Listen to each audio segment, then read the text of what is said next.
고린도전서 7장은 여러 가지 주제들로 엮여 있는데 첫 번째 주제는 남편과 아내에게 주어진 의무에 대해, 두 번째 주제는 부르심의 의미에 대해, 세 번째 주제는 종말을 대하는 성도의 자세에 대해 말씀하고 있는데 먼저 첫 번째 주제인 가정에 대해서 알아보겠습니다. 성경만큼 가정에 대한 관심을 나타내는 경전이 또 있을까 싶을 만큼 성경은 가정에 대해 지대한 관심을 기울이고 있는데 그 이유는 무엇일까?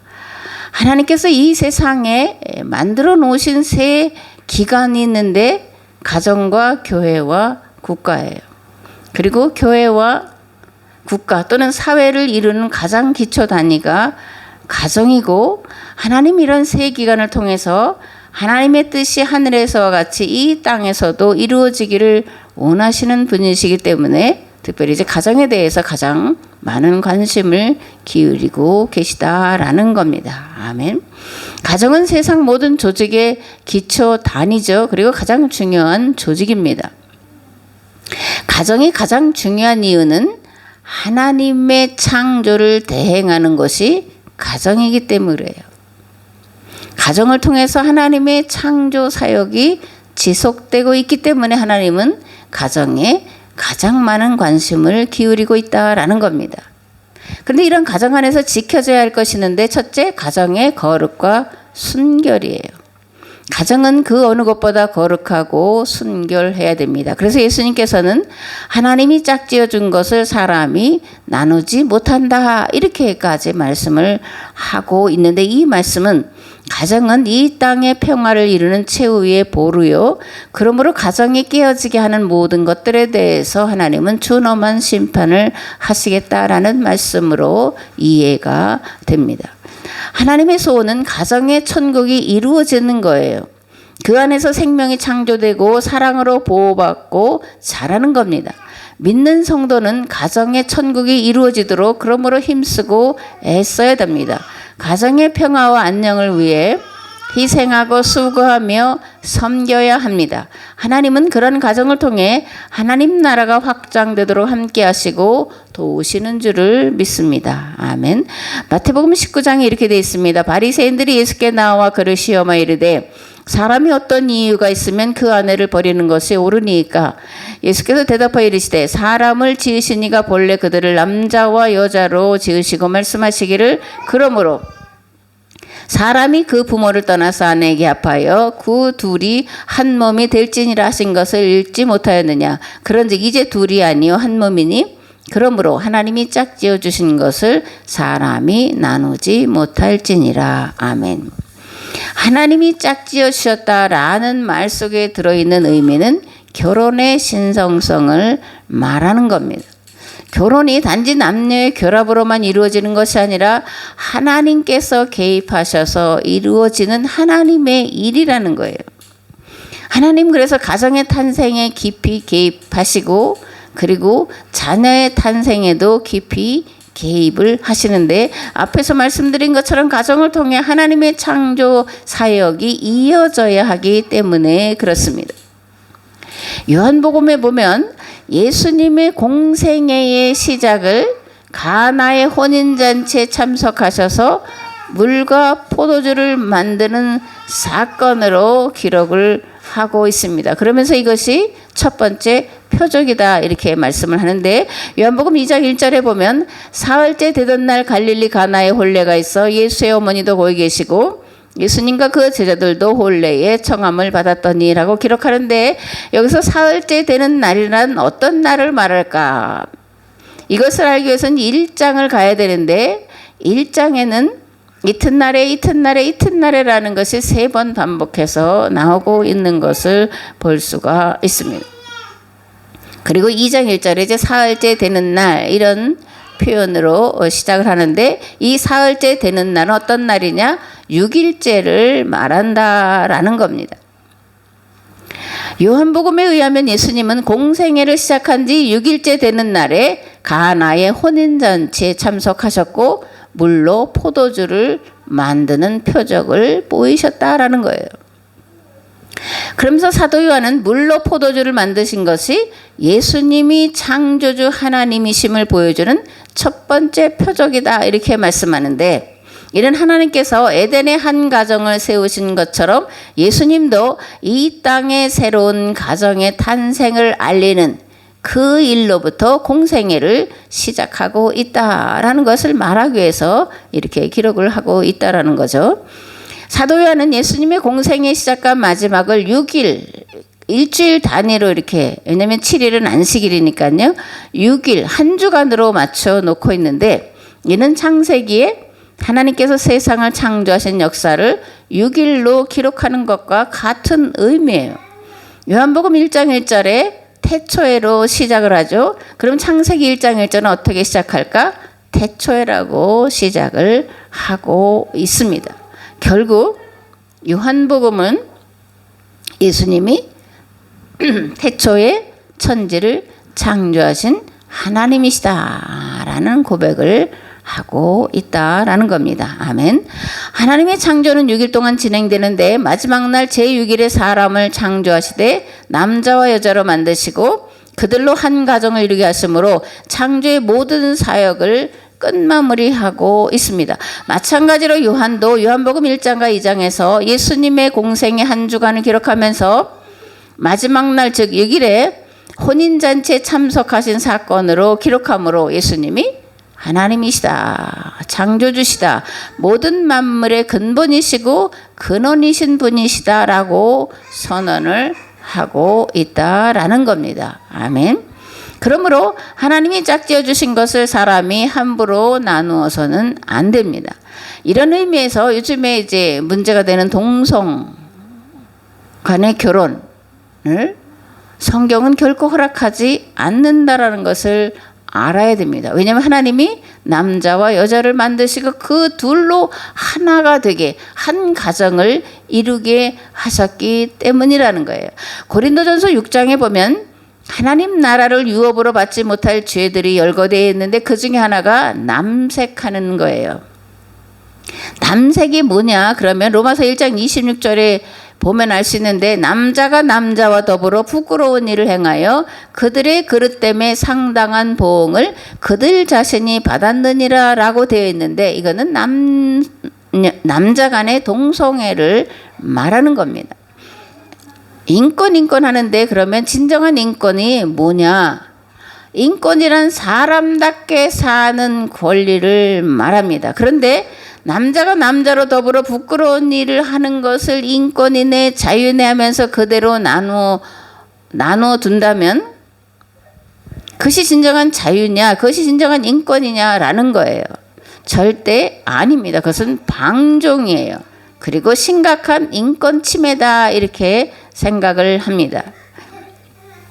동성애를 지지하거나 방조하는 것이 인권 침해라고 하는 것은 동성애가 가져오는 해악이 너무나 크고 무엇보다 비참하기 때문에 그러는 거예요. 그들의 건강의 문제는 비참하게 된다라는 것을 우리가 알고 동성애를 지지하든 반대하든 해야 된다라는 겁니다. 한국 사회의 차별금지법을 놓고 찬성하는 부류들이 있는데 참으로 개탄을 금치 못하겠습니다. 아무튼 차별금지법은 역차별법이기 때문에 또 인권침해법이기 때문에 통과돼서는 절대로 안 되는 악법이요. 그러므로 한국교회는 이 세대의 마지막 보루가 돼서 이 법을 막아내야 한다 이렇게 생각을 합니다. 아멘. 오늘 함께 나눌 말씀은 고린도전서 7장인데 먼저 1절에서 16절 말씀을 봉독을 하겠습니다. 너희가 쓴 문제에 대하여 말하면 남자가 여자를 가까이 아니함이 좋으나 음행을 피하기 위하여 남자마다 자기 아내를 두고 여자마다 자기 남편을 두라. 남편은 그 아내에 대한 의무를 다하고 아내도 그 남편에게 그렇게 할지라. 아내는 자기 몸을 주장하지 못하고 오직 그 남편이 하며 남편도 그와 같이 자기 몸을 주장하지 못하고 오직 그 아내가 하나니 서로 분방하지 말라. 다만 기도할 틈을 얻기 위하여 합의상 얼마 동안 하되 다시 합하라. 이는 너희가 절제 못함으로 말미암아 사탄이 너희를 시험하지 못하게 하려 함이라. 그러나 내가 이 말을 함은 허락이요 명령은 아니니라. 나는 모든 사람이 나와 같기를 원하노라. 그러나 각각 하나님께 받은 자기의 은사가 있으니 이 사람은 이러하고 저 사람은 저러하니라.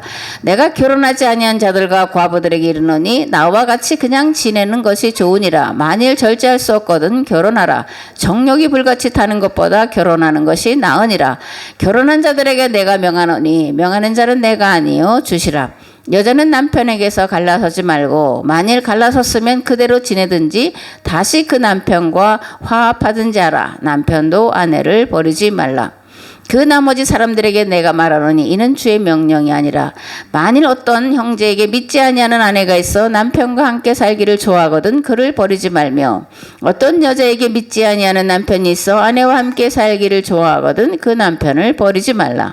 믿지 아니하는 남편이 아내로 말미암아 거룩하게 되고 믿지 아니하는 아내가 남편으로 말미암아 거룩하게 되나니 그렇지 아니하면 너희 자녀도 깨끗하지 못하니라. 그러나 이제 거룩하니라. 혹 믿지 아니하는 자가 갈리거든 갈리게 하라. 형제나 자매나 이런 일에 구애될 것이 없느니라. 그러나 하나님은 화평 중에서 너희를 부르셨느니라. 아내된 자여 네가 남편을 구원할는지 어찌할 수 있으며 남편 된 자여 내가 네 아내를 구원할는지 어찌 알 수 있으리요. 아멘. 1절에서 16절까지 다양한 문제들을 다루고 있는데 첫째, 남편은 아내에게 아내는 남편에게 마땅히 해야 할 의무를 다하라고 가르치고 있습니다. 남편은 남편으로 아내는 아내로 각자 자기에게 주어진 그리고 서로에 대한 의무와 책임을 다해야 한다는 거예요. 둘째, 분방하지 말라는 겁니다. 다만 기도하기 위해서 잠깐 동안 분방할 수 있지만 합하라는 겁니다. 베개 들고 딴 방에 가서 자면 안 된다라는 거예요. 왜냐하면 그 틈을 타서 마귀가 역사할 수 있기 때문에 그렇다라는 겁니다. 셋째, 서로 갈리지 말라는 거예요. 결혼 생활은 서로 양보하고 희생하고 섬겨야 유지가 가능한 일입니다. 그리스도인이란 서로 용서하고 서로 섬기고 서로 돕는 자를 말해요. 그러므로 믿는 자의 가정은 이혼 문제를 다룰 때 신중에 신중을 기해야 합니다. 성경은 원론적으로는 간음 이외의 이혼을 금하고 있다라는 것도 우리가 알아야 됩니다. 넷째, 믿지 않는 아내가 믿는 남편과 살기를 원하거나 믿지 않는 남편이 믿는 아내와 살기를 원하면 살라고 말합니다. 왜냐하면 아내가 남편을 구원하는지 남편이 아내를 구원하는지 모르기 때문에. 그러므로 믿는 자는 믿지 않는 상대에 대해서 믿음의 본을 보여야 돼요. 그래서 믿지 않는 자가 믿음을 갖게 해야 되고 그 안에서 아이들이 믿음으로 자라나도록 해야 된다. 그래서 이제 거룩하게 됐다 사도 바울이 이렇게 말씀을 하고 있는 겁니다. 아멘. 7장 17절에서 24절 말씀을 보겠습니다. 오직 주께서 각 사람에게 나눠주신 대로 하나님이 각 사람을 부르신 그대로 행하라. 내가 모든 교회에서 이와 같이 명하노라. 할례자로서 부르심을 받은 자가 있느냐 무할례자가 되지 말며 무할례자로 부르심을 받은 자가 있느냐 할례를 받지 말라. 할례 받는 것도 아무것도 아니요 할례 받지 아니하는 것도 아무것도 아니로되 오직 하나님의 계명을 지킬 따름이니라. 각 사람은 부르심을 받은 그 부르심 그대로 지내라. 네가 종으로 있을 때 부르심을 받았느냐 염려하지 말라. 그러나 네가 자유롭게 될 수 있거든 그것을 이용하라. 주 안에서 부르심을 받은 자는 종이라도 주께 속한 자유인이요 또 그와 같이 자유인으로 있을 때 부르심을 받은 자는 그리스도의 종이니라. 너희는 값으로 사신 것이니 사람들의 종이 되지 말라. 형제들아 너희는 각각 부르심을 받은 그대로 하나님과 함께 거하라. 아멘. 그리스도인들에게 주어진 자유는 어떤 자유냐? 내 자유를 스스로 포기할 수 있는 자유예요. 즉 자유한 자임에도 스스로 종의 자리에서 섬길 수가 있고 종일지라도 주께 속한 자유인이기 때문에 종의 자세 마음은 갖춰야 되겠지만 내가 종이라고 하는 그 신분에 묶여 있어서는 안 된다라는 겁니다. 그리스도인은 예수 그리스도의 대속의 값으로 사신 하나님의 종이에요. 그러므로 사람의 뜻을 위하여나 사람의 영광을 위해서 일해서는 안 되고 오직 하나님의 뜻을 이루기 위하여 일해야 합니다. 먹어도 주를 위하여 잠을 자도 주를 위하여, 무엇을 해도 주를 위한 일이 되어야 한다라는 겁니다. 무엇보다 스스로 자유를 포기하고 종의 자리로 내려가서 그리스도 예수 안에서 형제와 자매된 일을 사랑으로 섬겨야 합니다. 왜냐하면 예수님께서 이 일에 본을 보이셨기 때문에 그렇습니다. 요한복음 13장에 보면 예수님께서 마지막 유월절 식사를 하신 다음에 제자들의 발을 씻기는 사건이 기록되어 있어요. 저녁 잡수시던 자리에서 일어나 겉옷을 벗고 수건을 가져다가 허리에 두르시고 이에 대야에 물을 떠서 제자들의 발을 씻으시고 그 두르신 수건으로 닦기를 시작하여 그들의 발을 씻으신 후에 옷을 입으시고 다시 앉아 그들에게 이르시되 내가 너희에게 행한 것을 너희가 아느냐? 너희가 나를 선생이라 또는 주라 하니 너희 말이 옳도다. 내가 그러하다. 내가 주와 또는 선생이 되어 너희 발을 씻었으니 너희도 서로 발을 씻어주는 것이 옳으니라. 내가 너희에게 행한 것 같이 너희도 행하게 하려 하여 본을 보였노라. 아멘. 또 사도 바울은 이렇게 말합니다. 할례자로 부름받았으면 할례자로, 무할례자일 때 부르심을 받았으면 무할례자로 남으라고 말씀합니다. 왜 이렇게 말할까? 이것은 유대주의자들 때문에 그래요. 이들은 예수님을 그리스도로 믿더라도 할례를 받아야 구원받는다라고 하면서 이방인 교회들을 찾아다니며 그들을 혼란스럽게 만들었어요. 분열을 일으켰습니다. 유대인들은 할례는 아브라함의 후손이요 곧 구원받은 외적 증거라고 믿었습니다. 그러나 할례는 계약 백성이 짊어져야 될 세상 구원의 책임을 결코 잊어서는 안 된다라고 하는 외적 표지예요. 하나님과 세상을 구원할 계약을 맺은 계약 당사자라고 하는 외적인 표지라는 겁니다. 표지만 있어서는 안 되는 거잖아요. 그죠? 그대로 살아내야 합니다. 구원은 할례라는 외적 표지로 받는 것이 아니라 내적 표지, 즉 그의 삶을 통해 하나님이 함께 하심이 드러나야 돼요.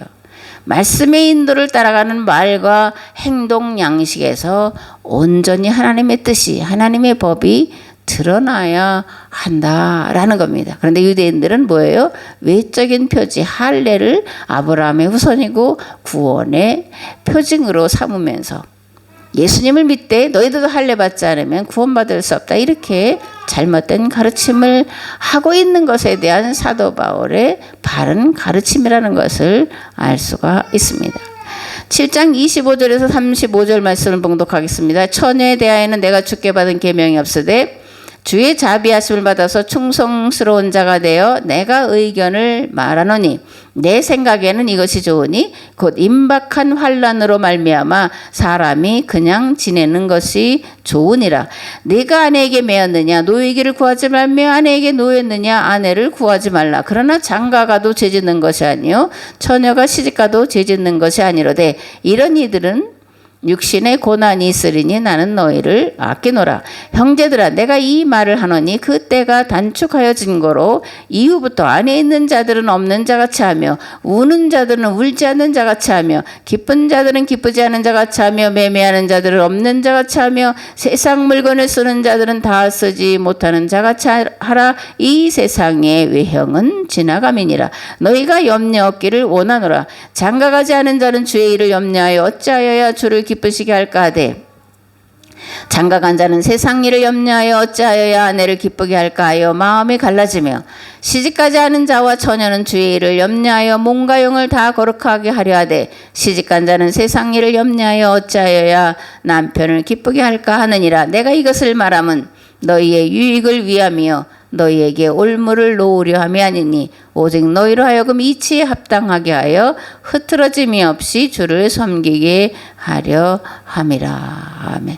사도 바울은 결혼하지 않은 것 같은데 이렇게 결혼에 대해서 자세하게 말하고 있는 것을 보면 참 놀랍죠. 그죠?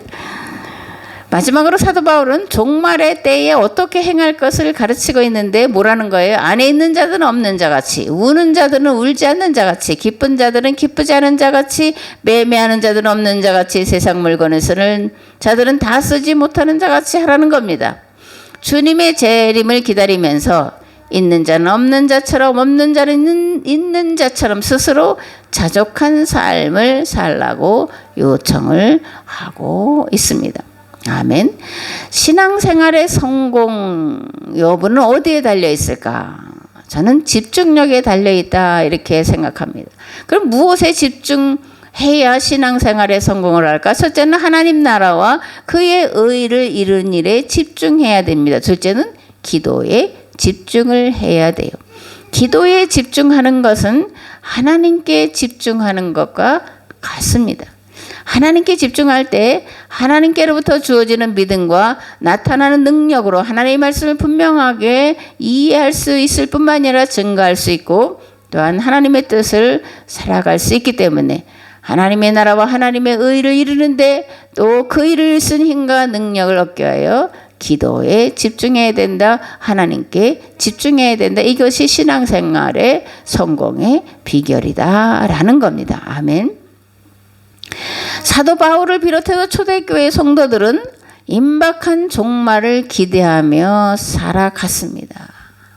그 300년 동안의 박해를 감당해 내고 이겨낼 수 있었던 원동력이 임박한 종말을 기대하며 살았기 때문이에요. 즉 이들은 예수님이 곧 다시 오시리라고 하는 믿음을 가지고 고난과 환난과 핍박 가운데도 믿음과 소망을 지키며 살았다라는 거예요. 그래서 이제 함께 나눌 건 종말론. 그러니까 종말 신앙은 무언가 같은 건가 다른 건가 이런 거에 대해서 잠깐 생각을 해보려고 하는데 특별히 종말은 세상의 파국이 아니라 창조의 완성, 즉 역사에 대한 완성이요 세상에 대한 완성이라는 것을 우리가 알아야 됩니다. 파국이 아니라는 거예요. 그죠? 세상은 또는 다른 종말 사상은 세상의 파국을 말하지만 성경이 말하는 기독교의 종말은 뭐라는 거예요? 창조의 완성이다. 시간의 완성이다. 이렇게 말하고 있다는 것을 알아야 됩니다. 종말 신앙은 마치 오늘이 내 삶과 세상이 마지막 날인 것처럼 최선을 다해서 살아가는 삶을 말해요. 여러분들이 들어서 잘 아는 스피노자가 있는데 내일 지구의 종말이 임할지라도 한 그루의 사과나무를 심겠다.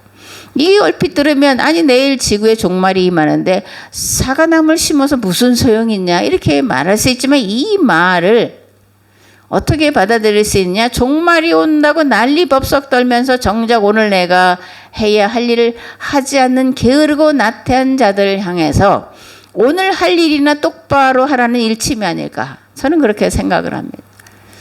종말이 온다고 해서 교회로나 모이고 어디 뭐 기도원으로 모이고 어디로 모여서 아무것도 하지 않고 그저 기도만 하고 주여 어서 오시옵소서를 하라고 하는 것이 아니라는 거예요. 그것을 비꼬고 하는 말이다 이렇게 생각을 합니다. 우리는 하루살이와 같은 마음 자세로 삶을 살아가야 돼요. 마치 내일이 없는 자처럼 오늘 열심을 다해서 무엇보다 감사하며 살아가야 합니다. 이것이 올바른 종말 신앙이에요. 요즘에 제가 1시에도 2시에도 이제 깨는데 그렇게 깨고 나면 하루가 굉장히 힘들어요. 그렇다고 바로 잠이 오는 건 아닌데 제가 생각을 바꿔서 뭘 하냐?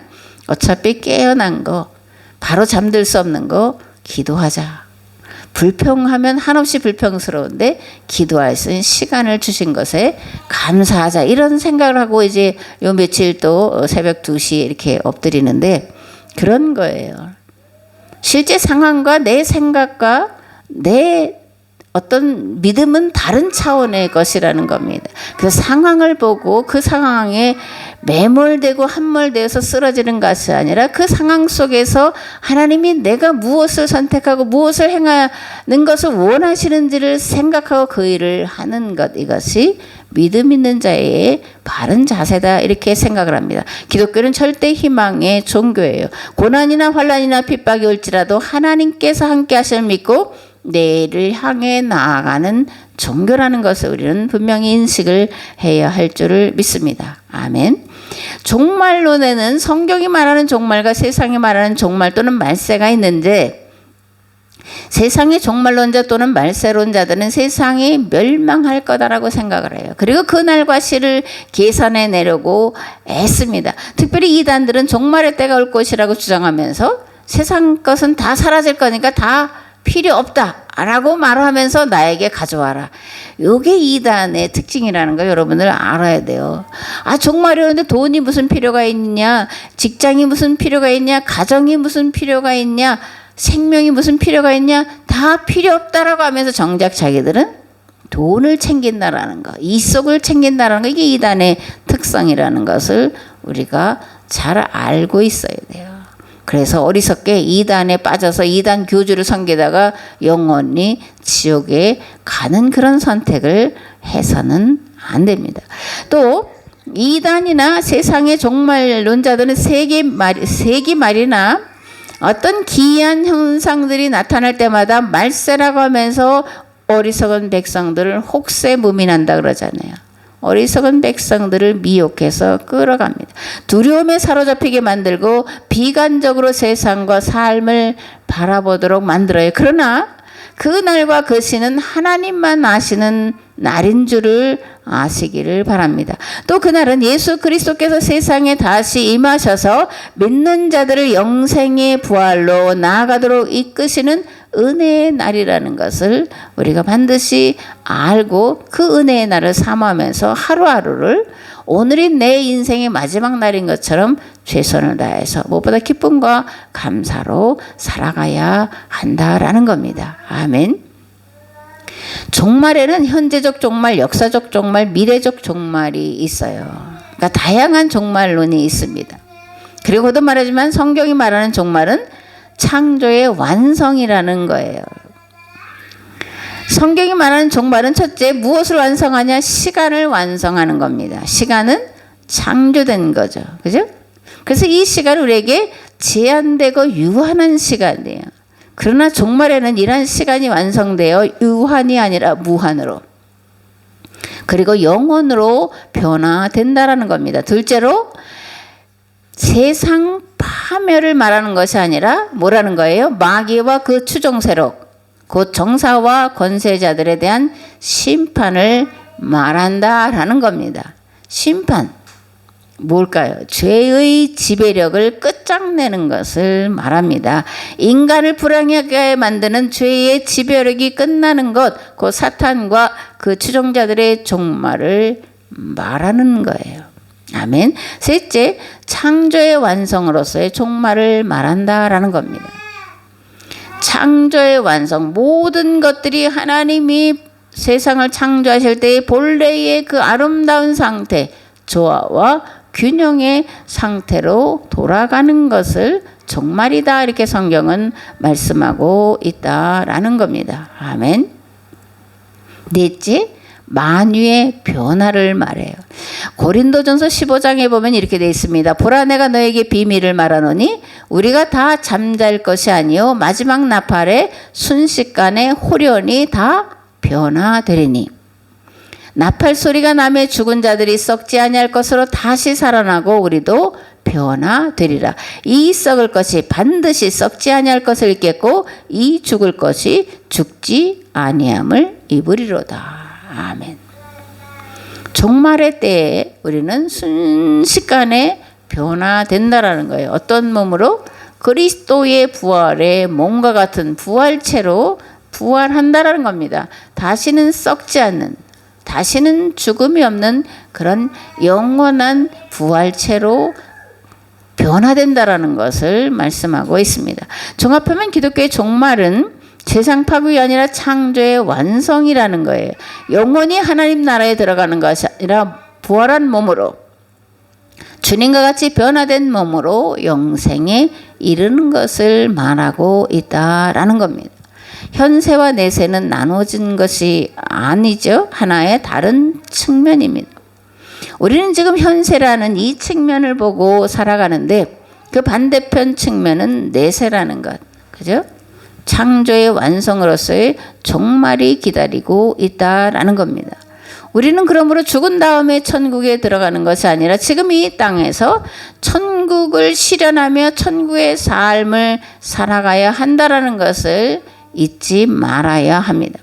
하나님 나라 백성답게 공의와 정의를 이루는 삶을 살아가야 한다라는 것을 잊지 말아야 돼요. 죽은 다음에 부활이 아니라 오늘 그리스도 안에 있는 영원한 생명으로, 부활의 생명으로 살아가고 있다라는 것을 알아야 합니다.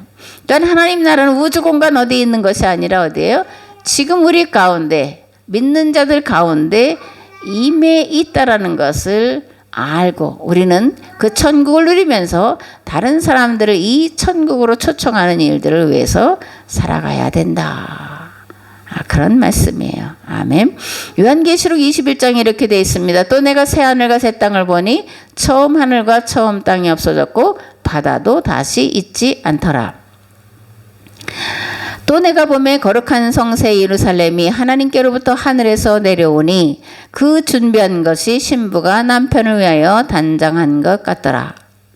내가 들으니 보좌에서 큰 음성이 나서 이르되 보라 하나님의 장막이 사람들과 함께 있으며 하나님이 그들과 함께 계시리니 그들은 하나님의 백성이 되고 하나님은 친히 그들과 함께 계셔서 모든 눈물을 그 눈에서 닦아주시니 다시는 사망이 없고 애통하는 것이나 곡하는 것이나 아픈 것이 다시 있지 아니하리니 모든 것들이 다 지나갔음이로라. 보좌에 앉으시니가 이르시되 보라 내가 만물을 새롭게 하노라 하시고. 아멘.